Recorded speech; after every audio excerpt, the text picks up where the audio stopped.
Welcome to city news. నేను మీ గడ్డమనిల్. ముందుగా headlines. Mancherial bus depot ముందు ఆర్టీసీ కార్మికులు కుటుంబ సభ్యుల ధర్నా.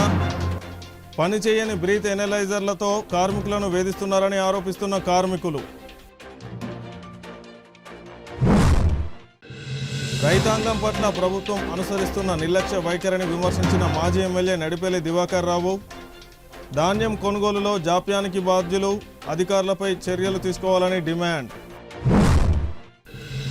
మంచిర్యాల జిల్లాలో 300 కాపుల వాస్తవ జనాభాను లెక్కించేందుకు స్వీయ సర్వే నిర్వహించుకోవాలి. 300 కాపు సంఘ సమావేశంలో జిల్లా ఇన్ఛార్జి ఇందూరు తిరుపతి, జిల్లా అధ్యక్షులు చిట్ల సత్యనారాయణ. మంచిర్యాల జిల్లా ఆర్టీసీ డిపో ముందు ఆర్టీసీ కార్మికులు వారి కుటుంబ సభ్యులతో సహా ధర్నా నిర్వహించారు. ఆర్టీసీ యాజమాన్యం డ్రైవర్లకు పనిచేయని బ్రీత్ ఎనలైజర్లను ఉపయోగిస్తూ మద్యం సేవించినట్లు రిపోర్టు రావడంతో డ్యూటీలు నిరాకరించడమే కాకుండా క్రమశిక్షణ చర్యలు కూడా తీసుకుంటున్నారని వారు ఆరోపిస్తూ డిపో ముందు కుటుంబ సభ్యులతో కలిసి ధర్నా నిర్వహించారు. ఈ సందర్భంగా ఆర్టీసీ కార్మిక సంఘాల నాయకులు మాట్లాడుతూ యాజమాన్యం డ్రంక్ అండ్ డ్రైవ్ కార్యక్రమంలో భాగంగా డ్రైవర్లు డ్యూటీలకు వెళ్లే ముందు బ్రీత్ ఎనలైజర్తో టెస్ట్ చేయడం జరుగుతుందని, కానీ యాజమాన్యం ఉపయోగించే బ్రీత్ ఎనలైజర్లు తప్పుడు రిపోర్టులు చూపడమే కాకుండా అసలు మద్యం అలవాటు లేని వ్యక్తులకు కూడా మద్యం సేవించినట్లు చూపడం ఏంటి అని వారు ఆవేదన వ్యక్తం చేశారు. ఆర్టీసీ యాజమాన్యం అధికారులు బ్రీత్ ఎనలైజర్ల పేర్లతో డ్రైవర్లను కుటుంబ సభ్యులను ఇబ్బందులు పెడుతున్నారని, సరైన బ్రీత్ ఎనలైజర్లను వాడాలని, అధికారుల దౌర్జన్యాలను అరికట్టాలని వారు డిమాండ్ చేశారు. బ్రీత్ ఎనలైజర్లను బూచిగా చూపుతూ కార్మికులను బెదిరించడం, క్రమశిక్షణ చర్యలు తీసుకోవడం ఎంతవరకు సమంజసమని వారు ప్రశ్నించారు. యాజమాన్యం వెంటనే చర్యలు తీసుకొని బ్రీత్ ఎనలైజర్ను మార్చాలని వారు డిమాండ్ చేశారు. ఈ సందర్భంగా స్థానిక పోలీసులు ఆందోళన చేపట్టిన కార్మికులను, వారి కుటుంబ సభ్యులను పోలీస్ స్టేషన్కు తరలించారు.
రాయమల్ల అనే డ్రైవర్ను పోలీసు వారు నిర్బంధంగా తీసుకుపోయి పోలీస్ స్టేషన్లో పెట్టడం జరిగింది. ఏదున్నా కానీ మా డ్రైవర్ లైన్ మీదకి వెళ్ళిన తర్వాతనే మేమందరం డ్యూటీలు చేస్తాం, అప్పటిదాకా డ్యూటీలు చెయ్యము. ఎందుకంటే డిఎం గారు ఆయన ఎట్లయితే పక్కకు పెట్టిండో 73 వచ్చిన డ్రైవర్ను పంపించడం, ఈయననేమో పక్కకు పెట్టడం, ఇది సమన్వయంగా లేదు. కాబట్టి డిఎం గారు ఇప్పుడు ఆ పోయిన డ్రైవర్ కూడా డిఎస్ పెట్టిండు. అంటే డిఎస్ పెడితే దీని అర్థం ఏంటిది? డిఎం గారు ఆయన తాగిన తర్వాత బండి పంపించిందని అర్థమవుతాను. మరి డిఎం గారు తెలిసి తప్పు చేసింది, మరి ఆయనకేం పనిష్మెంట్ ఇస్తారో దీని మీదకి వెళ్ళి మేనేజ్మెంట్ వారు దీని మీద కూడా దృష్టి పెట్టాలని మనవి చేస్తాను. ఎందుకంటే పోయిన డ్రైవర్ తాగిన తర్వాత కూడా సర్టిఫై అయిందని చెప్పి తవరే ఒప్పుకుంటాను. డిఎస్ పెట్టినట్టు దాని అర్థం అదే. ఎందుకంటే ఆయన తాగకుండా పోయింది కాబట్టి డిఎస్ పెట్టాల్సిన అవసరం లేదు. ఆయన డిఎస్ పెట్టినంటే తాగిన తర్వాత కూడా మీరు బండిచ్చి పంపించారు. ఆయన వెనుక ఒక 40 మంది ఉంటారు. 40 మంది ప్రాణాలు ఆయన చేతిలో పెట్టి పంపించారు. ఇప్పుడు కర్మాగాలు ఏదైనా జరిగితే దీనికి నైతిక బాధ్యత ఎవరు వహిస్తారు? మేనేజ్మెంటా లేకపోతే ఇంకెవరన్నా? ఎవరిని బదనాం చేద్దామని అనుకున్నారు? డ్రైవర్లను బదనాం చేద్దాం అనుకున్నారా? ఇది ఏదున్నా కానీ డిఎం గారు తొందరగా స్పందించి రాయమల్లు డ్రైవర్ను లైన్ మీద పంపించాలని కోరుకుంటున్నా. లేని పక్షంలో ఎన్ని రోజులైనా కానీ ఎవరు కూడా డ్యూటీలు చేయరు, ఇట్లనే ఉంటారు. ఇది మీకు సవినయంగా మనవి చేస్తా ఉన్నా. లేని పక్షంలో ఇది కంటిన్యూ అవుతుంది. కానీ ఆర్టీసీ డ్రైవర్ కానీ ఎవరైనా కానీ డ్రైవరే, వాళ్ళను కూడా ఏదున్నా కానీ జెన్యూనిటీగా వాళ్ళని కూడా పరిష్కరించి వాళ్ళ సమస్య ఉన్న పరిష్కరించి వాళ్ళకు కూడా డ్యూటీలను పంపించాలి. ప్రైవేటు ఈ డ్రైవర్ అనే కాదు, మా డ్రైవర్ అనే కాదు, వాళ్ళకు కూడా పిల్లం పొరాలు ఉన్నారు, వాళ్ళు రోడ్డు మీద పడతారు. కాబట్టి ఇది మనగలలో తీసుకొని ప్రైవేట్ డ్రైవర్లను కూడా డ్యూటీలకు పంపించాలని డిఎం గారికి మనం చేస్తాం. వాళ్ళు కూడా ఇప్పుడు మాతో పాటు బంద్, ఎందుకంటే మేము వెళ్తేనే వాళ్ళు కూడా సహకరిస్తారు మాకు సంపూర్ణంగా. కాబట్టి వాళ్ళకు కూడా ఇబ్బందులు ఉన్నాయి. వాళ్ళ డ్రైవర్లకు కూడా 3 4 తాగిందని చెప్పి వాళ్ళని కూడా బయట పెట్టినప్పుడు ఒక 2 రోజులు పెట్టు. తాగింది నీకు ఎప్పుడు ఉండదు కదా శరీరంలో. నువ్వు 2 రోజులు పెడతావు, 3 రోజులు పెడతావు, వారం రోజులు పెడతావు. పెట్టిన తర్వాత డ్యూటీ తీసుకో, ఒక పద్ధతి ఉంటుంది. వాడిని మొత్తానికే తీసేసి ఇది చేస్తే అది వాళ్ళ జీవితాలతో ఆట ఆడుకుంటారు. ఇది మంచి పద్ధతి కాదు ఎవరైనా కానీ. ఏదైతే డిపో ముందు ధర్నా చేసిన డ్రైవర్స్ ఇద్దరైతే ఉన్నారో ఇది వరకు కూడా ఇది ఈ రోజు జరిగిన సమస్య కాదు, చాలా రోజుల నుంచి రిపీటెడ్గా అవుతున్న సమస్య. కొంతమందిని పంపించడం, కొంతమందిని పంపించకపోవడం, ఇది చాలా రోజుల నుంచి జరుగుతున్న సమస్యగా దీన్ని పరిష్కారం మార్గం ఏదైనా జరిగినప్పుడు, ఏదైనా ఇష్యూ జరిగినప్పుడు బ్రీత్ ఎనలైజర్ మిషన్ ఒక 6 నెలలు కానీ 15 రోజులు కానీ 20 రోజులు కానీ పక్కన పెట్టేస్తారు. తర్వాత మళ్ళీ ముంగడి తీసుకొచ్చి దీన్ని రిపేర్ చేయించుకొని వచ్చినాం. దీనికి రిపేర్ అయింది, ఓకే అయింది అని చెప్పడం జరుగుతుంది. ఇలాంటి అలవాటు లేని వాళ్ళకు కూడా బ్రీత్ ఎనలైజర్ వల్ల చాలా జీవితాలు రోడ్డు మీద పడ్డాయి. ఇలా ఒక్కరు ఇద్దరని కాదు, లెక్కేస్తే దగ్గర 200-300 మంది బయటకు వస్తారు. ఇది ఇప్పుడు ఈ పరిష్కారం కాంది రేపు మా పరిస్థితి కూడా అదే అవుతుంది. ప్రైవేట్ డ్రైవర్లమైనా ఎవరమైనా కూడా 140 మంది డ్రైవర్లకు బ్రీత్ ఎనలైజర్ పెట్టిన తర్వాతనే విధులు నిర్వహించడం జరుగుతుంది. ఏ ఒక్కరికి 1, 2, 3, 4 వచ్చినా కూడా పక్క పెట్టేస్తారు. దానికి మళ్ళీ పరిణామాలు ఎలా ఉంటాయంటే నెల పట్టచ్చు, 2 నెలలు పట్టచ్చు, 3 నెలలు పట్టచ్చు. ఇట్లా ఒక్కరోజుతో అయిపోయే సమస్య కాదు ఇది. దీన్ని డిఎం గారు బేషరతుగా మద్దతు తెలిపి మా సైడ్ కూడా ఒక్కసారి ఆలోచించాల్సిందిగా మేము కోరుతా ఉన్నాం. ఎందుకంటే ఎప్పటికీ మేనేజ్మెంట్ తరఫున కాదు కానీ ఒకసారి మా తరఫున కూడా మీరు ఆలోచించండి. ఎందుకు ఇంతమంది ఇంతగానం సఫర్ కావాల్సిన అవసరం ఏమొచ్చింది? మిషన్ వల్ల ప్రాబ్లం అయిందని మేము చెప్తా ఉన్నాం. ఆ మిషన్ మార్పిస్తామంటే ఈ రోజు మార్పిస్తారు, ఓకే, మీరు అన్నట్టు మీరు మార్పిస్తారు, రిపేర్ చేపిస్తారు అని చెప్తారు. నిన్నటి వరకు వచ్చిన డ్రైవర్ల పరిస్థితి ఏంటి? నిన్నటి వరకు వచ్చిన వాళ్ళు రోడ్డు మీద పడ్డారు. ఇవాళ మాకు వచ్చేదే 17,000 రూపాయల జీతం. చాలని జీతాలతో మేము రోడ్డు మీద బతుకుతూ ఉంటే ఇట్లా మీరు బ్రీత్ లేదని, ప్యాసింజర్ బండి ఆపలేదని, పాయింట్ మీద ర్యాష్కి వచ్చినామని ఇలా చెప్పుకుంటూ పోతే ఈరోజు మంచిర్యాల డిపోలో డ్రైవర్ల షార్టేజ్ బాగా వచ్చింది. ప్రైవేట్ డ్రైవరు ఏది చేసినా కూడా సస్పెండ్. 10 రోజులు పక్క పెట్టరి, వారం రోజులు పక్క పెట్టరి, వాళ్ళు ప్యాసింజర్ పాయింట్ మీద లేకున్నా కూడా మమ్మల్ని సస్పెండ్ చేసిన చాలా సందర్భాలు ఉన్నాయి. బైక్తోని వెనక కొట్టుకున్నా కూడా ట్రైనింగ్ పంపిస్తారు. వెనక కూడా మాకు కళ్ళు ఇచ్చిండే దేవుడు, వెనక కూడా మేము చూసుకోవాలా, వెనక వచ్చే బైకులు చూసుకోకుండా కూడా మాదే బాధ్యత. ఇట్లా చెప్పుకుంటూ పోతే చాలా సమస్యలు ఉన్నాయి. ఈ సమస్యలన్నీ పరిష్కారం కావాలని చెప్పి మేము ఏదైతే కార్మికులు అందరూ ఐక్యంగా ఉండి మేము కూడా తోటి డ్రైవర్గానే వారికి మద్దతు తెలపడం జరిగింది. రాష్ట్ర ప్రభుత్వం రైతాంగం పట్ల తీవ్ర నిర్లక్ష్యం వహిస్తుందని మాజీ ఎమ్మెల్యే దివాకర్ రావు విమర్శించారు. సోమవారం లక్షట్పేటలోని విశ్రాంతి భవన ఆవరణలో ఏర్పాటు చేసిన విలేకరుల సమావేశంలో ఆయన మాట్లాడారు. కొనుగోళ్లలో జాప్యంపై ఆగ్రహం. రైతులు పండించిన ధాన్యాన్ని కల్లాల్లో ఆరబోసి నెల రోజులు గడుస్తున్నా నేటికి కొనుగోలు చేయకపోవడం దారుణమని ఆయన అన్నారు. కొనుగోలు ప్రక్రియలో జాప్యం చేస్తున్న అధికారులపై కఠిన చర్యలు తీసుకోవాలని ఆయన డిమాండ్ చేశారు. అధికారులు యంత్రాంగం సమన్వయం లోపంతో ఇష్టానుసారంగా వ్యవహరిస్తూ తూకం వేయడంలోనూ, రవాణా ట్రాన్స్పోర్ట్ చేయడంలోనూ తీవ్ర జాప్యం చేస్తున్నారని మండిపడ్డారు. కల్లాల్లో ధాన్యం కొనుగోలు చేసే సమయంలో నిబంధనలకు విరుద్ధంగా 2 నుంచి 3 కిలోల వరకు తరుగు కటింగ్ తీస్తున్నారని, దీనివల్ల రైతులకు తీవ్రంగా నష్టపోతున్నారని ఆవేదన వ్యక్తం చేశారు. జిల్లా కలెక్టర్ ఈ వ్యవహారంపై ప్రత్యేక దృష్టి సారించి తక్షణమే కొనుగోలు ప్రక్రియను వేగవంతం చేయాలని మరియు తరుగు దోపిడీని అరికట్టాలని ఆయన కోరారు. ఈ కార్యక్రమంలో మున్సిపల్ మాజీ వైస్ చైర్మన్ పోడేటి శ్రీనివాస్ గౌడ్, మాజీ డీసీఎంఎస్ చైర్మన్ కేతిరెడ్డి శ్రీనివాసరెడ్డి, దండపల్లి మండల బీఆర్ఎస్ పార్టీ మండల అధ్యక్షులు చుంచు శ్రీనివాస్, లక్షట్పేట మున్సిపాలిటీ కౌన్సిలర్ పెట్టెం తిరుపతి మరియు బీఆర్ఎస్ పార్టీ నాయకులు, కార్యకర్తలు తదితరులు పాల్గొన్నారు. రైతాంగం విషయంలో ప్రభుత్వ నిర్లక్ష్యము, ఇక్కడ అధికారుల నిర్లక్ష్యము, ఎమ్మెల్యే గారి నిర్లక్ష్యం పూర్తిగా కనబడుతుంది. అడిగే నాదులు లేకుండా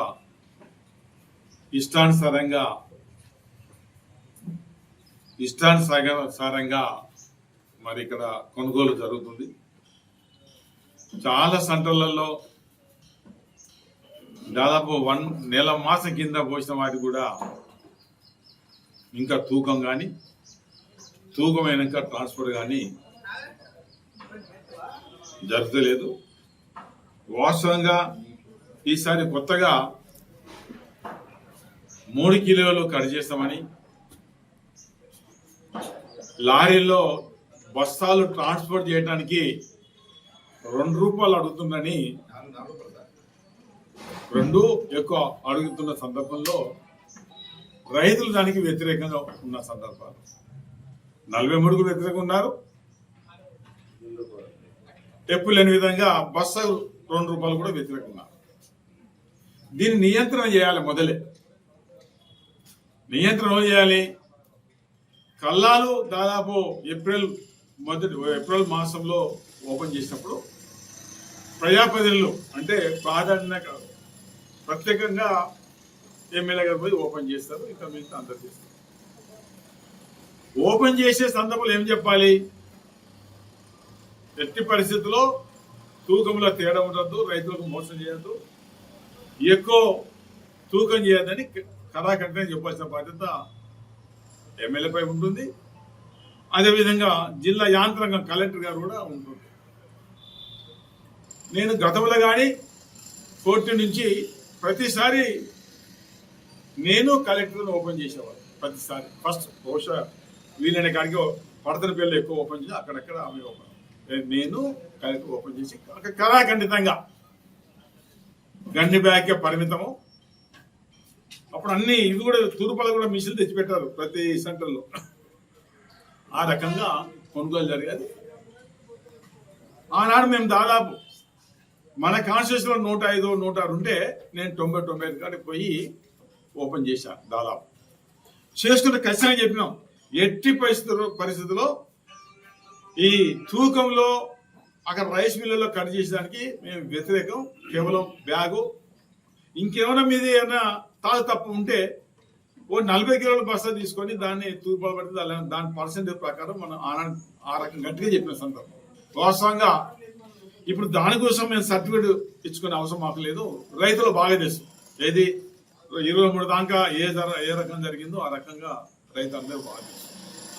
వీళ్ళ ఆలస్యత్వం వల్లనే ఈ రకంగా 2 రూపాయల బ్యాగ్ అనుడితోటి ఆలస్యంతోటి అకాల వర్షంతో జోకిన బ్యాగులు 8 రోజుల కింద జోకిన బ్యాగులు గంపపల్లిలో తస్సైన రైతులు వచ్చి తాటిపల్లి వేసే సందర్భంలో బాగా గోడ పక్కన ఉంటే 2, ఇంకో అతను తల దాచుకుంటే 4 రైతులు చనిపోయారు. 4 రైతులు చనిపోయే సందర్భంలో డెఫినెట్ గా మా బాధ్యత ఎవరు రావాలి? కొన్ని సందర్భాలు అందుబాటులో ఉండకపోవచ్చు. ప్రత్యేకంగా కలెక్టర్ గారు ఇమీడియట్ గా రావాల్సిన బాధ్యత రాలేదు. ఎవరి ఇన్స్ట్రక్షన్ వల్ల రాలేదు? ఎమ్మెల్యే ఇన్స్ట్రక్షన్ వల్ల రాలేదు. మేము అడిగితే ఏమన్నారు? వేరే అందుబాటులో లేరు. అదే రోజు అక్కడ జైపూర్ మండలంలో కలెక్టర్ గారు పోయారు. అంటే ఎంత దారుణం చెప్పండి. 4 రైతులు చనిపోతే అధికారి యాంత్రంగా రాలేదంటే ఎంత పొరపాటు చెప్పండి. అందులో ఇయ్యాలి కూడా మనం చూసాం, అనౌన్స్ చేశారు 5 లక్షలు. అసలు రైతు బీమా అనేది 5 లక్షలు ఒకవేళ బీమా ఉంటే, భూమి ఉంటే. రెండోది, వర్షానికి ఇంట్లో చనిపోయినా, వర్షం పడి చనిపోయినా, చెట్టు కింద పడి చనిపోయినా, పిడుగుపడి చనిపోయినా మరొక 5 లక్షలు ఇస్తారు. నిన్న కూడా ఎవరు ప్రభుత్వం 5 లక్షలు ఇస్తుంది. 10 అనేది కంపల్సరీ. అంటే ఇటీవలే రాష్ట్ర కాంగ్రెస్ ప్రభుత్వం తెలంగాణలోని కులాల జనాభా సంఖ్యను అధికారికంగా ప్రకటించిందని, అందులో మున్నూరు కాపు సంఘం జనాభాను తక్కువగా చూపడం జరిగిందని మున్నూరు కాపు సంఘం రాష్ట్ర కార్యదర్శి జిల్లా ఇన్ఛార్జి ఇందూరు తిరుపతి తెలిపారు. మంచిర్యాల జిల్లా కేంద్రంలో ఏర్పాటు చేసిన మున్నూరు కాపు సంఘం నాయకుల విలేకరుల సమావేశంలో మాట్లాడుతూ ప్రభుత్వం ప్రకటించిన కులగణన లెక్కల్లో మున్నూరు కాపులను రాష్ట్ర జనాభాలో 3.9% చూపడం జరిగిందని, కానీ వాస్తవంగా మున్నూరు కాపుల జనాభా ఎక్కువగా ఉందని, మున్నూరు కాపుల వాస్తవ జనాభా సంఖ్యను మనమే సర్వే చేసి వాస్తవ సంఖ్యను ప్రభుత్వానికి తెలుపాలనే ఉద్దేశంతో ఈ సమావేశాన్ని ఏర్పాటు చేయడం జరిగిందని అన్నారు. మున్నూరు కాపుల జనాభా కులగణనకు ఈ నెల 13వ తేదీలోగా నియోజకవర్గ మండల కోఆర్డినేటర్లను నియమించి గ్రామ స్థాయిలో కాపుల జనాభాను లెక్కించాలని నిర్ణయం తీసుకోవడం జరిగిందని అన్నారు. మండల కోఆర్డినేటర్లతో సేకరించిన సమాచారాన్ని జిల్లా రాష్ట్ర నాయకత్వానికి తెలిపిన పక్షంలో రాష్ట్రంలో వాస్తవ మున్నూరు కాపు జనాభాను ప్రభుత్వానికి తెలిపినట్లు అవుతుందని అన్నారు. మున్నూరు కాపు సంఘ నాయకుల్లో ప్రతి ఒక్కరూ ఈ విషయమై ప్రత్యేక శ్రద్ధ తీసుకొని జిల్లాలోని వాస్తవ జనాభాను లెక్కించేందుకు చర్యలు తీసుకోవాలని అన్నారు. ఈ కార్యక్రమంలో మంచిర్యాల జిల్లా మున్నూరు కాపు సంఘం అధ్యక్షులు చిట్ల Satyanarayana, trust chairman Nalla Shankar, state working president Borigam Rajaram, జిల్లా ఉపాధ్యక్షులు అంబిలపు శ్రీనివాస్, పుదరి తిరుపతి, నియోజకవర్గ అధ్యక్షులు పల్లె భూమేష్, నియోజకవర్గ వర్కింగ్ ప్రెసిడెంట్ తోముల నరేష్, బోలిశెట్టి రాజలింగు, గొంగాళ్ళ శంకర్, బొలిశెట్టి కిషన్, మున్నూరు కాపు కుల బాంధవులు తదితరులు పాల్గొన్నారు. అంటే ఇంతకుముందు రాష్ట్రంలో ఈ మండల కోఆర్డినేటర్ లేకుండే మొన్ననే అన్న ఏది కులగణన విషయంలో డిసైడ్ అయిపోయింది. ఖచ్చితంగా మండల కోఆర్డినేటర్ ఖచ్చితంగా చేయాలి. నియోజకవర్గం కోఆర్డినేట్ చేయడం వల్ల ప్రతి ఇంటింటికి వెళ్ళి మనం సర్వే చేయడానికి ఇది దోహదపడుతుందని చెప్పని ఈ ఉద్దేశంగా రేపు 13 తారీఖు లోపల ప్రతి మండల కోఆర్డినేటర్ ఏర్పరచుకోవడం ముఖ్యంగా ఆ విషయాన్ని జిల్లా నాయకుడు అయితే అన్న ఉన్నాడు, ఆయన ఆదేశిస్తాడు ఎవరెవరికి పదవులు ఇవ్వాలని చెప్పి తను చూస్తుంటాడు. ఆయన ఆదేశం నడుస్తుంది కాబట్టి అందరూ ప్రతి ఒక్కరు ప్రతి మండల్లో ప్రతి ఇంటింటికి వెళ్ళి మన మున్నూరు కాపులు ఎంత ఉన్నారు అని చెప్పి సర్వే చేయడానికి ఇంకో 15 తారీఖు తర్వాత ఇంకో ప్రోగ్రాం వస్తుంది. అప్పుడు అదే వేరే విషయం. కానీ ఇప్పుడైతే మెయిన్గా జరగాల్సిందని చెప్పంటే మండల కోఆర్డినేటర్స్ తయారు చేసుకోవాలి. అది ముఖ్యం. అది మన రాష్ట్ర అధ్యక్షుడు కుటుంబ గారు చెప్పిన ఆదేశం ప్రకారం వచ్చేసి అది చెప్పనీకి వచ్చేసినాం. ఇప్పుడు మండల వాళ్ళు చాలామంది నాకు తెలిసి రాళ్ళకి దాదాపు మన జిల్లాలో వచ్చేసి 18 మండలాలు ఉన్నాయి, అంతే కదా. 18 మండలాలు ఉన్నాయి, రెండు సిటీలు ఉంటాయి. మిగతా అన్ని ఫార్మల్ బయట ప్రతి మండలం నుంచి ఒక కోటను ఖచ్చితంగా తయారు చేసుకోవాల్సి ఉంటుంది. ఖచ్చితంగా వాళ్ళకు ఎట్లా చేయాలని చెప్పని ఒక ప్రకారం ఉంటుంది. ఆ విధంగా మనం మన లిస్ట్ తయారు చేసుకోవాలి, ఎంతమంది తయారు చేసుకొని అది జరుగుతుంది. మెయిన్గా మండల కోటను తయారు చేసుకుని మనం వచ్చిన విషయం. ఇప్పుడు మనం అసలు నిన్న తయారు చేసుకుని వాళ్ళకు ఈరోజు తయారు చేసి వాళ్ళ పేరుతో లిస్ట్ ఇవ్వాలి కాబట్టి లేట్ అయిపోయింది. అది 13 తారీఖు లోపల అన్నగారు వాళ్ళ పేరు ఇచ్చేస్తే వాళ్ళ పేర్లు ఫోన్ నెంబర్ ఖచ్చితంగా నేను తీసుకుపోయి ఇవ్వాల్సిందిగా వచ్చింది. అసలు నేను వచ్చిన కారణం అంటే ప్రతి మండల కోఆర్డినేటర్ పేరు, వారి హోదా, వారి వృత్తి అన్నీ నాకు ఇవ్వాల్సి ఉంటుంది. అది తీసుకొని ఇచ్చేస్తే వాళ్ళకు ఎట్లా రాష్ట్ర నాయకత్వం ఎట్లా చేస్తారో అన్న కూడా చెప్పేస్తారో ఆ విధంగా చేస్తారు. ఈరోజు మంచిర్యాల జిల్లా మున్నూరు కాపు సమావేశానికి పిలువగానే వచ్చేసిన ప్రతి ఒక్కరి పేరున కుల బాంధవులందరికీ నమస్కారం తెలియజేస్తున్నాను. ఈరోజు ప్రెస్ మీట్ ముఖ్య ఉద్దేశం ఏంటంటే తెలంగాణ రాష్ట్రంలో మున్నూరు కాపుల కులగణనలో మొన్న సర్కారు చేసిన ప్రభుత్వం ఏదైతే కులగణన చేపట్టిందో దాంట్లో 3.9 మున్నూరు కాపు వాళ్ళు 3.9% మాత్రమే ఉన్నారు అని చెప్పి కులగణనలో చూపెట్టిన తర్వాత మా కుల సంఘం పెద్దలందరూ కూర్చొని ఇది కరెక్ట్ కాదు, మా సంఖ్య ఎక్కువ ఉన్నది, ఇది ఒరిజినల్ సంఖ్య కాదు, నిజమైన సంఖ్య మేము తేల్స్తామని చెప్పి ఒక నిర్ణయానికి వచ్చి ఒకే సంఘం, ఒకే కులం, ఒకే సంఘం అధ్యక్షునిగా పుట్టం పురుషోత్తం ఎన్నుకోవడం జరిగింది. రాష్ట్ర వ్యాప్తంగా పుట్టం పురుషోత్తం గారు సమావేశం ఏర్పాటు చేసి మమ్మల్ని అందరినీ పిలిచి ఒక నిర్ణయానికి వచ్చి మన సంఖ్య కరెక్ట్ రావాలి అంటే ప్రతి గ్రామాన ఇంటికి వెళ్ళి మన కుల బాంధవులను డోర్ నెంబర్తో సహా పేరు, సెల్ నెంబరు, ఆ కుటుంబ సభ్యుల సంఖ్య ప్రతి వివరాలు సేకరణ చేసి మనం రాష్ట్ర ప్రభుత్వానికి అందించాలి. అప్పుడు మన ఒరిజినల్ సంఖ్య బయటకు వస్తాయని ఒక ఆలోచనతోటి ఒక నిర్ణయం తీసుకోవడం జరిగింది. ఆ నిర్ణయం ఏంటిదంటే ప్రతి జిల్లాకి ఒక కోఆర్డినేటర్ని పంపించడం జరిగింది. అందులో ఈరోజు మంచిర్యాల జిల్లా కోఆర్డినేటర్గా ఇందూరు తిరుపతి గారిని ఇక్కడికి పంపించడం జరిగింది. వారి సమక్షంలో మేము ప్రెస్ మీట్ పెట్టి చెప్పేదంటే మన కుల బాంధవులు అందరూ కూడా ఈ మీడియా ద్వారా వారందరికీ కూడా తెలియజేస్తున్నాం.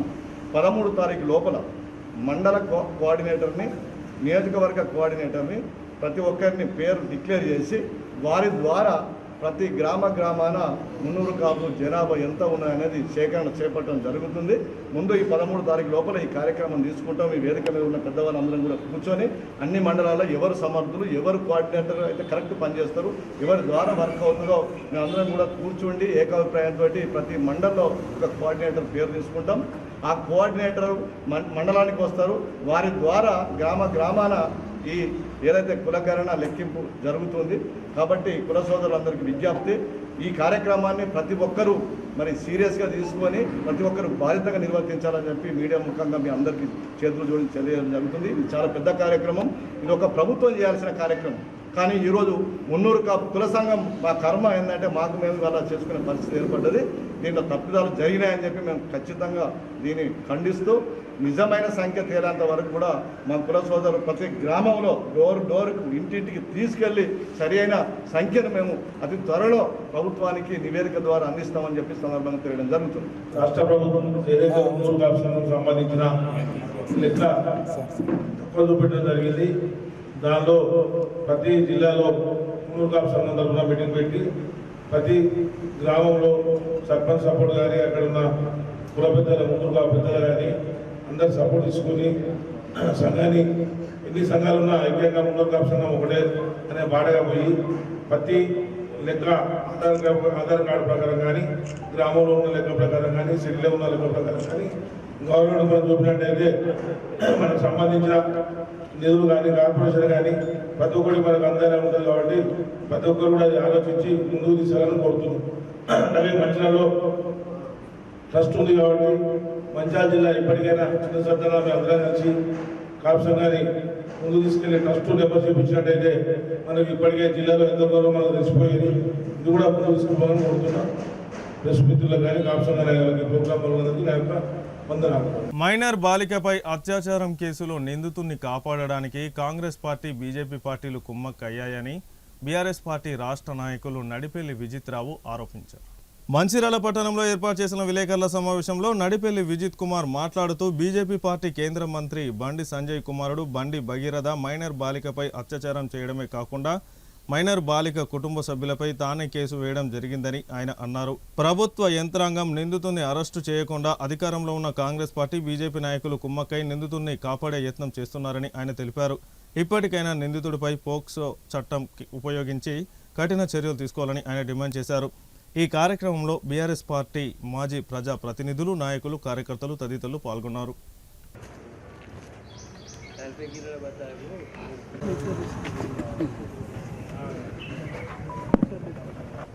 నిన్న ఆర్ఎస్ ప్రవీణ్ గారిది ప్రెస్ మీట్ చూసి ఉంటారు. వారు మాట్లాడిన తర్వాత ఏదైతే కేంద్ర మంత్రి బండి సంజయ్ గారి కుమారుడు బండి సాయి భగీరథ్ ఏ విధంగా వారి తండ్రి కేంద్ర మంత్రి కాబట్టి ఒక ఆడపిల్లను, మైనర్ ఆడపిల్లకు ఏ విధంగా కాంగ్రెస్ పార్టీ, బీజేపీ పార్టీ రెండు కలిసి ఈ రాష్ట్రంలో అన్యాయం చేస్తున్న విషయం క్లియర్ కట్గా వారు చెప్పడం జరిగింది. వారు చెప్పిన ప్రతి విషయం కూడా ఆ బాధితురాలు తల్లి ఆర్ఎస్ ప్రవీణ్ గారికి చెప్పిన విషయాలు. ఒకటి, బెట్టింగ్లు పెట్టుకొని ఏ అమ్మాయిని ట్రాప్ చేయాలనుకోవడం. ఆ తర్వాత చాలా దురదృష్టకరం, కేసుకి సంబంధం లేని నిర్మల్ వచ్చి బాధితురాలి మీదనే ఎఫ్ఐఆర్ చేయడం, కర్నాల్లో ఎఫ్ఐఆర్ చేయడం. అంటే ఒక మైనర్ అమ్మాయి మీద విషయాలు, నిజాలు బయటికి వస్తాయనే భయంతో అబద్ధాలు ప్రచురించడం, కేసులు పెట్టడం. నిన్న మోడీ గారి సభలో చాలా క్లియర్గా అర్థమైపోయింది, ఈ రాష్ట్రం సంబంధించి బీజేపీ, కాంగ్రెస్ మనం వేరువేరుగా చూడాల్సిన అవసరం లేదు. ఒక ప్రధానమంత్రి వారి హోదాలో ఒక మీటింగ్కి వచ్చి కాంగ్రెస్ పార్టీ ముఖ్యమంత్రిని రమ్మంటుండ్రంటే వాళ్ళ అండర్స్టాండింగ్ ఏ విధంగా ఉంది. అంతకుముందు చంద్రబాబు నాయుడు ఇంటికి పోయినప్పుడు, లేదా చంద్రబాబు నాయుడు శిష్యున మొదటి నుంచి కూడా రేవంత్ రెడ్డి గారి సంగతి అందరు తెలిసిందే. ఇగనో ఆగనో రేవంత్ రెడ్డి బీజేపీలోకి పోతాడు. మరి ఆయన బీజేపీలోకి పోవాలంటే పాపం ఈ అమాయకురాలు బలి కావాల్సింది. ఎంత దారుణం. భారత్ మాతాకి జై అంటే భారతదేశంలో ఉన్న ప్రతి మహిళను మనం గౌరవించాలని. అన్నిటికన్నా ముఖ్యంగా రాష్ట్రపతి ఒక మహిళ, ఒక దళిత మహిళ అయితే ప్రధానమంత్రి కూర్చొని ఉంటారు, వారు నిలబడి ఉంటారు. ఈ విధమైన గౌరవం ఉన్నది బీజేపీ పార్టీల కేంద్ర ప్రభుత్వంలో. ఈ విధంగా ఒక ప్రధానమంత్రి ఈ విధంగా ఒక రాష్ట్రపతి మహిళా రాష్ట్రపతిని అవమానిస్తే ఇక కేంద్ర మంత్రి కొడుకులు వాళ్ళు ఏ విధంగా చేస్తారనేది మనకు కనిపిస్తుంది. బీఆర్ఎస్ పార్టీ పక్షాన మేము డిమాండ్ చేస్తున్నాం, వెంటనే బండి సంజయ్ గారిని బర్తరఫ్ చేయాలి. ఏవన్ వారే అసలు కొడుకు తప్పు చేస్తే బాధితులు పిలిచి బెదిరించి భయపెట్టించి, నేను ఆర్ఎస్ ప్రవీణ్ గారు చెప్పిండ్రు, ఆ సీసీ కెమెరా ఫుటేజ్లు ఏమైతే ఉంటాయో హైదరాబాద్లో బండి సంజయ్ గారి ఇంటి దగ్గర అవి తీస్తే ఆర్ఎస్ ప్రవీణ్ గారు మాట్లాడింది తప్ప రైట్ అన్నది కూడా బయటకు వస్తుంది. 4 పిల్లర్స్ ఆఫ్ డెమోక్రసీ, పొలిటీషియన్స్ కావచ్చు, బ్యూరోక్రాట్స్ కావచ్చు, విలేకరులు కావచ్చు, వీళ్ళందరూ ఒక్కళ్ళు తప్పు చేస్తే మిగతా ముగ్గురు కాపాడాలా? ఏదైతే కాంగ్రెస్ గవర్నమెంట్ తెలంగాణ వచ్చినాక అసలు పోలీస్ వ్యవస్థ అల్లలు సృష్టించడానికి తప్పు చేసేటోళ్లకు అండగా ఉంటుంది తప్ప ఏం వ్యవహారం ఇది అసలు? అటు పోయి కేసీఆర్ గారు క్యాంప్ ఆఫీస్లో దౌర్జన్యం చేస్తారు, కేటీఆర్ గారు క్యాంప్ ఆఫీస్ దౌర్జన్యం చేస్తారు, హరీష్ రావు గారు క్యాంప్ ఆఫీస్ మీద దౌర్జన్యం చేస్తారు, గంగుల కమలాకర్ గారి క్యాంప్ ఆఫీస్కి ఎట్లా పడితే అట్లా అక్కడ ఉన్న బండ్లను కిటికీలను అంతా అటాక్ చేస్తారు, వెహికల్లను ధ్వంసం చేస్తారు, అద్దాలను బలగొడతారు. అంటే ఎక్కడి నుంచి వచ్చింది వీళ్ళకి ధైర్యం? బీజేపీ వాళ్ళు కూడా కాంగ్రెస్ వాళ్ళు కూడా అదే పని. అంటే బీజేపీ అయినా కాంగ్రెస్ అయినా పోలీసు వాళ్ళు మేము ఏమనమనే పద్ధతి ఈ 2.5 సంవత్సరాలలో ఈ తెలంగాణ రాష్ట్రం నడుస్తుంది. ప్రజలందరూ కూడా దయచేసి ఆలోచించాలి. ఈ విధమైన గుండాగిరి ఎక్కడన్నా బీఆర్ఎస్ గవర్నమెంట్లు ఉండేనా? అప్పుడున్న ఏ ఎమ్మెల్యే కానీ 10 సంవత్సరాలలో ప్రతిపక్ష ఎమ్మెల్యేలు కానీ మాజీ ఎమ్మెల్యేలు కానీ వాళ్ళ ఇంటికి పోయి బీఆర్ఎస్ పార్టీ నాయకులు కట్టెలు అవన్నీ పట్టుకొని పోయి ఎక్కడన్నా పలగొట్టుడు కొట్టుడు ఉండేనా? ఇంత దారుణం ఉంటుందా? ఎక్కడో నిర్మల్ల, ఏం సంబంధం నిర్మల్ల అమ్మాయి మీద కేసు ఎట్లా పెడతారు? రేవంత్ రెడ్డి గారు సపోర్ట్ లేకపోతే నిర్మల్ ఎట్లా కేసు పెడతారు నేను అడుగుతున్నాను. ఇవాళ బండి సంజయ్ గారి మీద, వాళ్ళ కొడుకు మీద, ఆ మధ్యవర్తి మీద తెలంగాణలో ఉన్న ప్రతి పిఎస్లో ఇలా బీఆర్ఎస్ పార్టీ తరఫున కేసులు పెడతాం. రిజిస్టర్ చేస్తారా? చేస్తారా? రిజిస్టర్ చేస్తారా? చెయ్యరు. మరి నిర్మల్ ఎట్లా పెట్టిరు? కర్నాల్ ఎలా పెట్టిరు? అంటే వాస్తవంగా బాధితులు పోయి మాకు అన్యాయం జరిగింది పెట్టమంటే నీకు జరిగింది ఇక్కడ కాదు, గీత దాటి గక్కర దాటింది మేము మాఫీ చేసిన రాదంటారు. మైనర్ బాలిక మీద హనీ ట్రాప్ కేసులు. మహిళా సోదరిమణులు ప్రజలందరూ కూడా గమనించాలే, ఈ రాష్ట్రంలో రేవంత్ రెడ్డి తన కుర్చీ కోసం, తన స్వార్థం కోసం ఈ రాష్ట్రాన్ని సర్వనాశనం చేస్తున్నారు. ప్రతిపక్ష పార్టీలైనా బీజేపీ పార్టీతో కూడా దేశమంతానో బీజేపీతో కొట్లాడతామంటారు, రాష్ట్రంలో మాత్రం బీజేపీతో కలిసి పనిచేస్తాను. కేంద్ర హోంమంత్రిగా ఉంటే న్యాయం జరుగుతుంది వీళ్ళకు. ఇమ్మీడియట్గా బర్తరఫ్ సస్పెండ్ చేయాల్సిందే, పార్టీ నుంచి కూడా సస్పెండ్ చేయాలి. అసలు పదవే కాదు, సస్పెండ్ చేయాలి. అసలు రీకాల్ అనేది ఉంటే ఎంపీ పదవి కూడా తొలగియాలి. ఏముండదు, ఏ కాకై ఉండాలి, అక్కడ నిలబడాలి. అట్లయితే ఇవాళ తెలంగాణనే కాదు భారతదేశంలో ఉన్న ప్రతి మహిళను కాపాడుకునే పని చేసినట్టు అవుతుంది మోడీ గారు. లేకపోతే మీరనే భారత్ మాతాకి జై కేవలం కల్లిబొల్లు మాటల లెక్క, ఓట్ల కోసం మీరు ఆడుతున్న నాటకం లెక్క ప్రజలందరికీ ఇప్పటికే అర్థమైంది. అది మరొక్కసారి నిన్న మీరు ఏదైతే కాంగ్రెస్తో దోస్తి ఏదైతే బహిరంగంగా చెప్పినరో, ఈ భారత్ మాతాకి జై అన్న పదం కూడా మీరు మాట్లాడడానికి, బీజేపీ వాళ్ళు మాట్లాడడానికి కూడా వీల్లేదు. మంచిర్యాల పట్టణంలోని ఓవర్ బ్రిడ్జ్ సమీపంలో గల జెడ్ భవనంలో వికాస తరంగిణి ఆధ్వర్యంలో విద్యార్థులకు రామాయణ మహాభారత భాగవతాలపై అవగాహన కల్పించేందుకు వేసవి శిక్షణ శిబిరాలు నిర్వహించారు. ఈ సందర్భంగా వికాస్ తరంగిణి మహిళ విజయలక్ష్మి మాట్లాడుతూ విద్యార్థులకు ఆధ్యాత్మిక కార్యక్రమాలపై, పురాణాలు, భగవద్గీత లాంటి వాటిపై అవగాహన కల్పించడానికి ఈ వేసవి శిక్షణ శిబిరాలు వికాస తరంగిణి ఆధ్వర్యంలో ఏర్పాటు చేయడం జరిగిందని, ఈ నెల 6 నుంచి 15వ తేదీ వరకు శిక్షణ తరగతులు నిర్వహిస్తున్నామని, ఏర్పాటు చేసిన వికాస తరంగిణి వారికి ధన్యవాదాలు అని తెలిపారు. ప్రభుత్వం మున్ముందు కూడా రామాయణ మహాభారత భాగవతాల పట్ల అవగాహన కలిగించడానికి పాఠ్యపుస్తకాల్లో సిలబస్గా చేర్చాలని అన్నారు. ఈ కార్యక్రమంలో వికాస తరంగిణి సభ్యులు, విద్యార్థులు తదితరులు పాల్గొన్నారు.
దశావతారాలు ఎత్తాడు.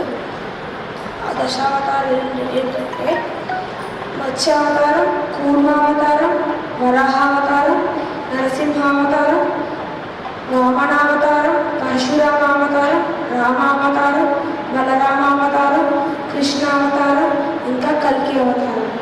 ప్రజ్ఞా క్లాసులు చాలా బాగున్నాయి. మాకు శ్లోకాలు, దశావతారాల కథలు, రామాయణం చక్కగా చెప్తున్నారు. జై శ్రీమన్నారాయణ. జై శ్రీమన్నారాయణ. నా పేరు తన్మయ్. నేను 8వ తరగతి చదవబోతున్నాను. ఓం పూర్ణమిదం పూర్ణమదః పూర్ణాత్ పూర్ణముదచ్యతే పూర్ణస్య పూర్ణమాదాయ పూర్ణమేవావశిష్యతే. ఈ ప్రజ్ఞా క్లాసులు మా అందరికీ చాలా బాగా అర్థమయ్యే విధంగా చెప్తున్నాయి. శ్లోకాలు రామాయణం, భాగవతం, మహాభారతం ఇంకా మన సంస్కృతం గురించి తెలుపుతున్నాయి. ఈ అవకాశాన్ని ఇచ్చినందుకు ధన్యవాదాలు. శ్రీమద్ పరమహంస పరివ్రాజకులు శ్రీ శ్రీ శ్రీ త్రిదండి శ్రీమన్నారాయణ రామానుజ చిన్నజీయర్ స్వామి వారి ఆధ్యాత్మిక సేవా సంస్థ వికాస తరంగిణి అనేటటువంటిది. ఆ వికాస తరంగిణి అనే సంస్థ ద్వారా అనేక కార్యక్రమాలు సమాజానికి ఉపయోగపడేటటువంటివి, పిల్లలను తీర్చిదిద్దేటటువంటివి, అదేవిధంగా మహిళల యొక్క ఆరోగ్య వికాసానికని క్యాన్సర్ అవగాహన మొదలైనటువంటి వైద్య పరీక్షలు అన్నీ కూడా ఉచితంగా నిర్వహిస్తూ మన అల్లంపల్లి, బీర్సాయిపేటలో, ఆదిలాబాద్ జిల్లాలోని 2 పాఠశాలలను కూడా ఉచితంగా నిర్వహిస్తూ ఉన్నారు. గోండు ప్రజలకు అక్కడ అనేక విధాలుగా నేటి బాలలే రేపటి పౌరులు అని వాళ్లకు మన హిందుత్వ లక్షణాలు, మన హిందువుల యొక్క సంస్కృతి సాంప్రదాయాలను తెలియజేయాలనే ఉద్దేశంతో చిన్నజీయర్ స్వామి వారు అనేకమైనటువంటి అభివృద్ధి కార్యక్రమాలను చేపడుతూ అర్చకులకు కూడా శిక్షణ ఇస్తున్నారు. ప్రస్తుతం మన ఆదిలాబాద్ జిల్లా నుండి ఒక 45 మంది ఆయా గ్రామాలలో అర్చకత్వం నిర్వహించేటటువంటి వారు. అంటే పూర్తిగా అవగాహన చక్కగా తెలుసుకొని ఉండాలి. మన ధర్మం గురించి, రామాయణ, భారత, భాగవతాల గురించి తెలియాలి. చుట్టుపక్కల వచ్చినటువంటి దేవాలయానికి వచ్చిన వాళ్ళకి చెప్పగలగాలి వాళ్ళు అర్చనతో పాటు అనే విషయాన్ని తెలియజేయడం కోసమని వారం 10 రోజులుగా అర్చక శిక్షణను కూడా ఇస్తున్నారు మన చిన్నజీయర్ స్వామి వారు. అందులో భాగంగానే ప్రజ్ఞ అనేటటువంటి ప్రోగ్రామ్ ఏర్పాటు చేసి చిన్న పిల్లల కోసమని, స్కూల్ పిల్లల కోసమని వేసవి శిక్షణ తరగతులను ఏర్పాటు చేశారు. సమ్మర్ క్యాంప్ అంటున్నాము, ప్రజ్ఞ దాని పేరు. దాని ద్వారా స్కూళ్లలో ఇప్పుడు రామాయణ, భారత, భాగవతాలు అనే కథలు లేకపోవడం వల్ల సమాజం ఎంత దుస్థితిలో ఉందో అనే విషయం అందరికీ తెలుసు. ఆ దుస్థితి నుండి తప్పించడం కోసం నేటి బాలలందరికీ కూడా రామాయణ, భారత, భాగవతములు, భగవద్గీతలోని ముఖ్య అంశాలను ఒక సిలబస్గా వారే రూపొందించి డివోటీస్గా మేము అందరము వచ్చి ఇక్కడ చెప్పగలిగేటటువంటి కార్యకర్తలందరినీ రూపొందించి వాళ్ళందరినీ సమిష్టిగా చెప్పేటటువంటి జెట్ అనేటటువంటి మన మంచిర్యాల వికాస తరంగిణి అనేక ఆధ్యాత్మిక సేవా కార్యక్రమాలు నిర్వహిస్తూ ఉన్నారు. ఇందులో ముఖ్యంగా శ్రీమాన్ హనుమంతరావు గారు, నరసింహరావు గారు మొదలైనటువంటి చాలామంది పెద్దలు ఉన్నారు. నేను ఒకళ్ళిద్దరు పేరు చెప్తున్నాను. శ్రీమతి ఉమా గారు, వీళ్ళందరూ కూడా కార్యకర్తలు కూడా బోల్డ్ మంది ఉన్నారు. మన సమాజానికి చిన్నజీయర్ స్వామి వారు చెప్పినటువంటి ఆధ్యాత్మిక సేవా సంస్థల ద్వారా నిర్వహించబడేటటువంటి సమాజానికి ఉపయోగపడే కార్యక్రమాలు నిర్వహించడానికి అందులో భాగంగానే స్కూల్ పిల్లలందరినీ కూడా వాళ్ళకి సమ్మరు వేసవి కాలం అంతా వృధా కాకుండా నేర్చుకునేటట్లుగా చాలా చక్కటి ప్రోగ్రాం ఏర్పాటు చేశారు ఇక్కడ వికాస్ తరంగిణి జట్టు భవనంలో. మొన్న 6వ తారీఖు నుండి 15వ తారీఖు వరకు ఈ సమ్మర్ క్యాంప్ నడుస్తూ ఉంది. ఇందులో ముఖ్యంగా భగవద్గీత, అంతేకాకుండా శ్లోక పఠనం తప్పకుండా రావాలి. సంస్కృతంలో ఉన్న శ్లోకాలను పఠనం చేస్తే చక్కటి వాక్శక్తి వస్తుంది, జ్ఞానశక్తి, జ్ఞాపక శక్తి పెరుగుతుందన్న ఉద్దేశంతో రామాయణ, భారత, భాగవతాలలోని ప్రతినిత్యము చదవవలసినటువంటి నిత్య ప్రార్థనా శ్లోకాలను, కృష్ణాష్టకం, హరియాష్టకం మొదలైన శ్లోకాలను నేర్పించడం జరుగుతుంది. మన భావి భారత పౌరులుగా వాళ్ళని తీర్చిదిద్దడానికి మేము చేస్తున్నటువంటి ఒక చిన్న కృషిని వాళ్ళు సమర్థించి పంపించడం, ఆ శ్లోకాలను వాళ్ళు నేర్చుకునేటట్టుగా చూడడం, మన సంస్కృతి సాంప్రదాయాలను వాళ్ళు పాటిస్తున్నారు అని మేము భావన చేస్తూ ధన్యవాదాలు తెలియజేసుకుంటున్నాం. అందరికీ కృతజ్ఞతలు. జై శ్రీమన్నారాయణ. వారి కటాక్షంతో మేము వికాస్ తరంగిణి బిల్డింగ్లో ప్రజ్ఞా క్లాసెస్ 5 సంవత్సరాల నుంచి నిర్వహిస్తున్నాము. ఈ 5 సంవత్సరాల్లో కూడా ఎంతోమంది పిల్లలు అత్యంత శ్రద్ధాసక్తులతోటి వచ్చి శ్లోకాలు, పండుగల విశిష్టత, భగవద్గీత, దైనందిన జీవితంలో మనము పఠించాల్సిన శ్లోకాలు, రామాయణము, ఇట్లాంటి అంశాలన్నీ కూడా ఎన్నో నేర్చుకున్నారు. మన సంస్కృతి సాంప్రదాయాలని కూడా చక్కగా తెలుసుకుని పాటిస్తున్నందుకు మాకు చాలా సంతోషంగా ఉంది. చెన్నూరు శాసనసభ్యులు, తెలంగాణ రాష్ట్ర మంత్రివర్యులు డాక్టర్ గడ్డం వివేక్ వెంకటస్వామి, పెద్దపల్లి పార్లమెంటు సభ్యులు గడ్డం వంశీకృష్ణ సహకారంతో రాబోయే ఎన్నికలను లక్ష్యంగా చేసుకొని పార్టీని మరింత బలోపేతం చేసే దిశగా పూర్తి స్థాయిలో పట్టణ కమిటీలను ఏర్పాటు చేస్తున్నట్లు రామకృష్ణపూర్ పట్టణ కాంగ్రెస్ పార్టీ అధ్యక్షులు వడ్నాల శ్రీనివాస్ తెలిపారు. సోమవారం స్థానిక కాంగ్రెస్ పార్టీ కార్యాలయంలో ఏర్పాటు చేసిన విలేకరుల సమావేశంలో ఆయన మాట్లాడుతూ దాదాపు 20 సంవత్సరాల తర్వాత పట్టణ కాంగ్రెస్ పార్టీకి అన్ని విభాగాల్లో పూర్తి స్థాయి కమిటీలను ఏర్పాటు చేస్తున్నామని, ఇప్పటికే పలువురు నాయకులు, కార్యకర్తల నుంచి దరఖాస్తులను స్వీకరిస్తున్నామని తెలిపారు. మరో 2-3 రోజుల్లో అధికారికంగా కమిటీలను ప్రకటిస్తామని వెల్లడించారు.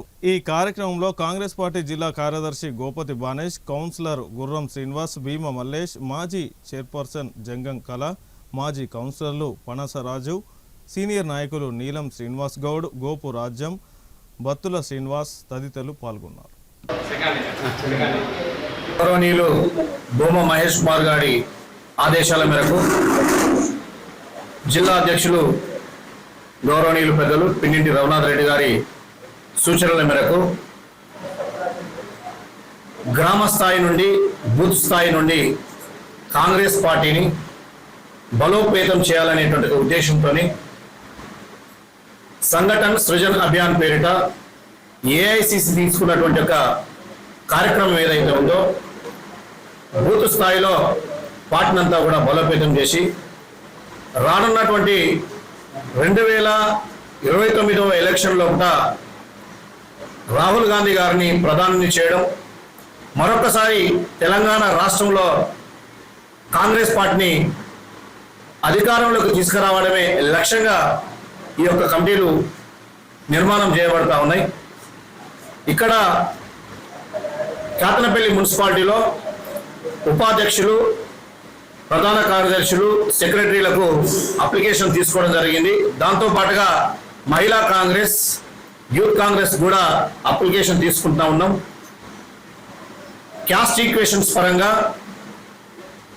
అన్నిటిని కూడా పరిశీలించిన మీదట చర్చించి అనుభవము, వారి యొక్క రాజకీయ పరిజ్ఞానాన్ని తీసుకొని 2-3 రోజుల లోపల ఈ వచ్చినటువంటి అప్లికేషన్స్ ఏవైతే వీటిని పరిశీలించి కమిటీని ప్రకటిస్తాం. దీనిలో వార్డు అధ్యక్షులు ఉంటారు. అదేవిధంగా పట్టణ కమిటీ సుమారుగా 20 సంవత్సరాల తర్వాత కాంగ్రెస్ పార్టీ పట్టణ కమిటీకి మోక్షం అనేటువంటిది వచ్చింది.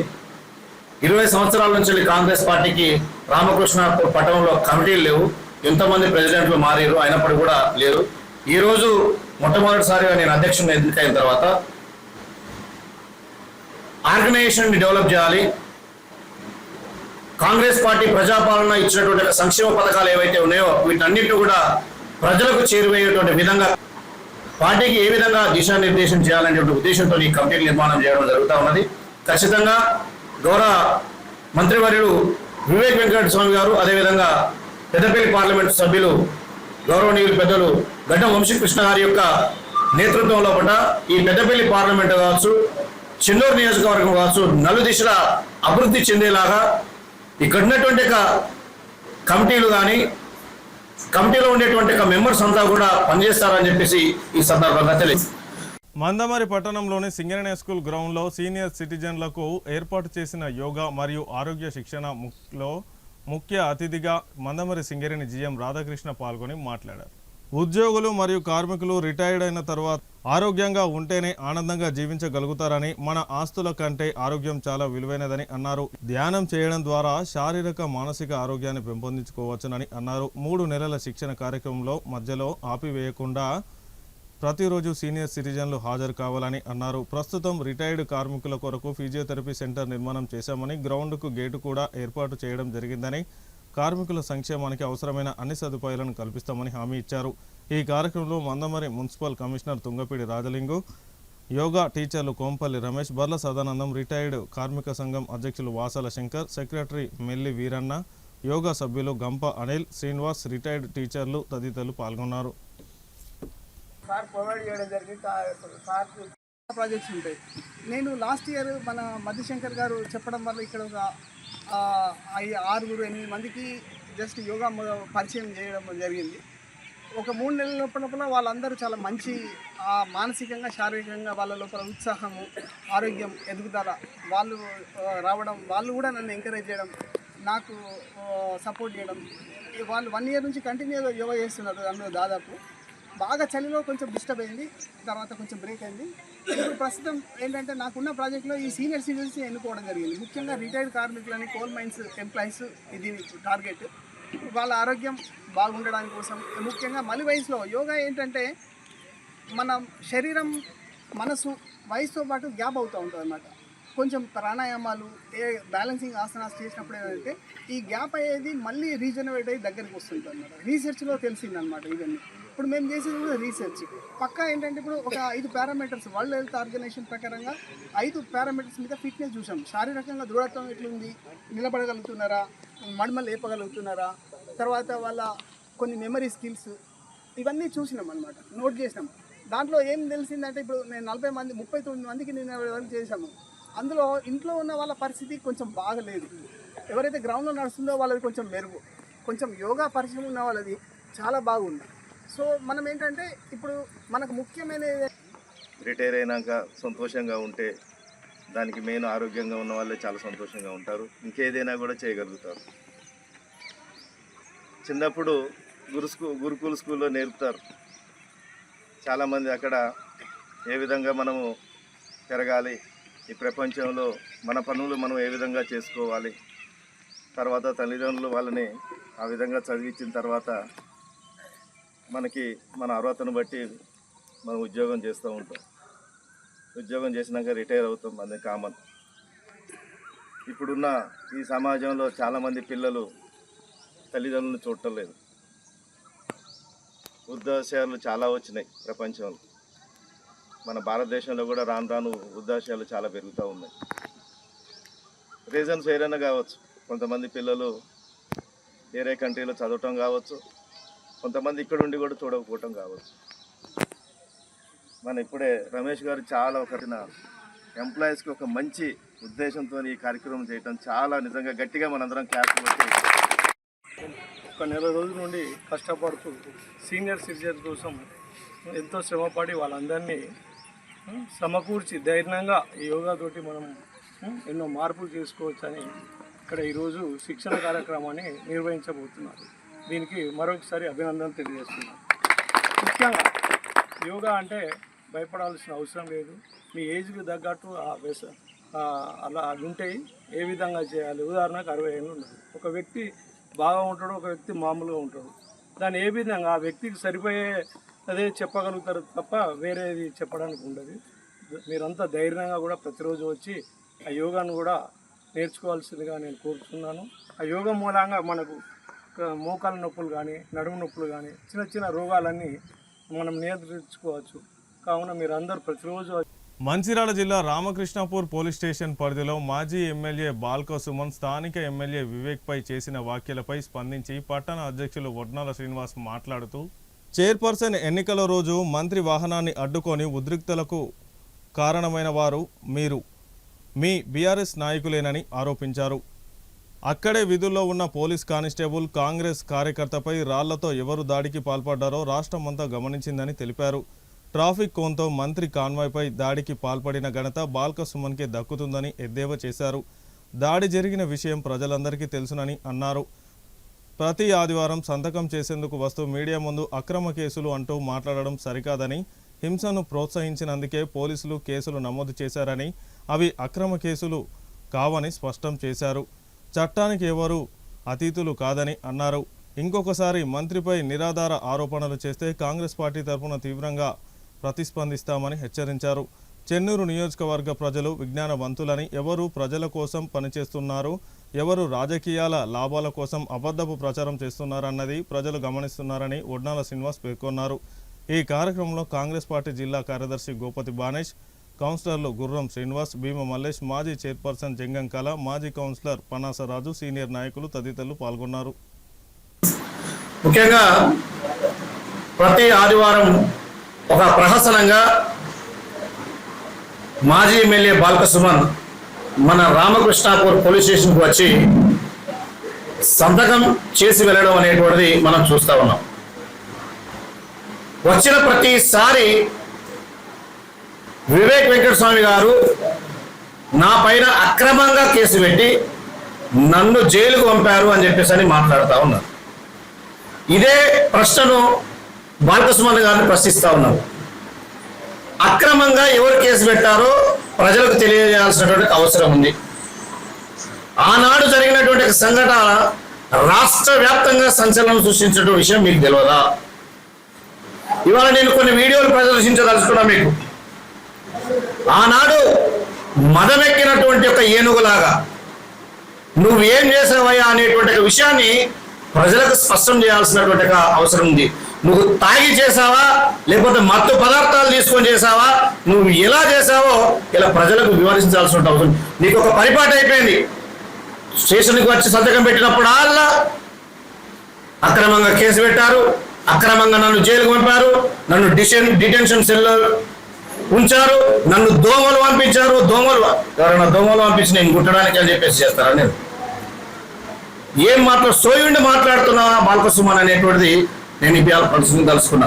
ఇలా మీకు మీడియా మిత్రులకు ఒక వీడియోను ప్రదర్శించాలనుకున్నా. ఆ రోజు నిన్న గత ఎన్నికల లోపల, స్థానిక ఎన్నికల లోపల బాలకృష్ణ గారు ఈ ప్రాంతం లోపల మున్సిపల్ చైర్మన్ జరుగుతున్నటువంటి ఎన్నికల ప్రక్రియలో భాగంగా ఆ రోజు ప్రజలిచ్చినటువంటి తీర్పుకు మేము కట్టుబడి ప్రజలు ఏదైతే తీర్పిచ్చిందో ఆ తీర్పును గౌరవించి ప్రజాక్షేత్రంలో అందరూ సమానమైన ఉద్దేశంతో మేము నిజాయితీగా కామ్గా ఉంటే తనకు ఇష్టం వచ్చినట్టుగా పోస్టులు పెట్టి సోషల్ మీడియాలో రెచ్చగొట్టేటువంటి సమయం లోపల ఆ ఎన్నిక జరిగేటువంటి ప్రక్రియ లోపల గుండాయిజం రౌడీజం చేసి వ్యతిరేకిపోయినటువంటి బాలకృష్ణ సుమన్ ఆ రోజు పోలీసులు అధికారులు ఆయన చేసినటువంటి గుండాయిజం రౌడీజానికి వాళ్ళు కేసులు కట్టి బెయిల్ వేసినటువంటి ఆ బాలకృష్ణ సుమన్ గారికి కండిషన్ బెయిల్ పెడితే రామకృష్ణాపూర్ శాంతియుతంగా రామకృష్ణాపూర్ పుట్టి పెరిగినప్పటి నుండి ఈ ప్రాంతం రామకృష్ణాపూర్గా ఏర్పడ్డ కానీ సుమారుగా 60 సంవత్సరాలని ఇలాంటి గొడవలు ఏదైనా జరగలేదు. ఆయన సృష్టించడమే కాదు, ఆయన ఆదివారం ఏదో జాతరకు లేకపోతే పిక్నిక్ వచ్చినట్టు వచ్చి ఆ సంతకం పెట్టినప్పుడల్లా మా పత్రికా సోదరులను పిలిచి పత్రికల ముందు అక్కేరాని 4 ముక్కలు మాట్లాడి ఏదో సోషల్ మీడియా ద్వారా ఒక లబ్ధి పొందాలనే ఆలోచనతో చేస్తున్నటువంటి బాలకృష్ణ సుమన్ ఒకటి గుర్తుపెట్టుకో. ఇలా గౌరవ శాసనసభ్యులు చెన్నూరు నియోజకవర్గ రాష్ట్ర మంత్రివర్యులు వివేక్ వెంకటస్వామి గారు గమనిద్దాం. మీరు 5 సంవత్సరాలుగా ఎమ్మెల్యేగా ఉంటే సుమారుగా 1665 రోజులు మీరు పాలనలో ఉంటే ఎన్నిసార్లు మీరు నియోజకవర్గంలో తిరిగిలో చూద్దాం. ఈ 2 సంవత్సరాల 4 నెలల లోపల మా గౌరవ మంత్రివర్యులు ఎన్ని రోజులు ఈ నియోజకవర్గంలో ప్రజా సంక్షేమంలో ప్రజల కోసం పాటుపడుతూ నిరంతరం ప్రజల మధ్య ఎన్ని రోజుల్లో తీద్దామా, దీనికి ఛాలెంజ్ ఇద్దామా అని నేను అడుగుతున్నా. అదే కాదు బాలకృష్ణ గారు, మీరు వచ్చినప్పుడల్లా ప్రభుత్వ ధనాన్ని వ్యర్థం చేస్తూ అధికారులను మీ చుట్టూ తిప్పుకుంటూ గుంపులుగా మీ అధికారులను మీ వెంబడి చేసుకొని ఒక ర్యాలీలాగా కారణం పెట్టుకొని అధికారులను తిప్పుకొని ఏం పాపాలని నిజవర్గానికి సేవ చేసిన మీరు లేదు. ఇలా మా మంత్రి గారు ప్రభుత్వ ధనాన్ని వృధా చేయకుండా వారు ఎక్కడికంటే అక్కడ ఎవరిని. వార్తలు ముగించే ముందు హెడ్లైన్స్ మరొకసారి. మంచిర్యాల బస్ డిపో ముందు ఆర్టీసీ కార్మికులు కుటుంబ సభ్యుల ధర్నా. పని చేయని బ్రీత్ ఎనలైజర్లతో కార్మికులను వేధిస్తున్నారని ఆరోపిస్తున్న కార్మికులు. రైతాంగం పట్ల ప్రభుత్వం అనుసరిస్తున్న నిర్లక్ష్య వైఖరిని విమర్శించిన మాజీ ఎమ్మెల్యే నడిపల్లి దివాకర్ రావు. ధాన్యం కొనుగోలులో జాప్యానికి బాధ్యులు, అధికారులపై చర్యలు తీసుకోవాలని డిమాండ్. మంచిర్యాల జిల్లాలో 300 కాపుల వాస్తవ జనాభాను లెక్కించేందుకు స్వీయ సర్వే నిర్వహించుకోవాలి. 300 కాపు సంఘ సమావేశంలో జిల్లా ఇన్ఛార్జి ఇందూరు తిరుపతి, జిల్లా అధ్యక్షులు చిట్ల సత్యనారాయణ. సిటీ న్యూస్ ఇంతటితో సమాప్తం. తిరిగి ప్రసారమయ్యే సిటీ న్యూస్లో మళ్ళీ కలుసుకుందాం. అంతవరకు సెలవు. నమస్కారం.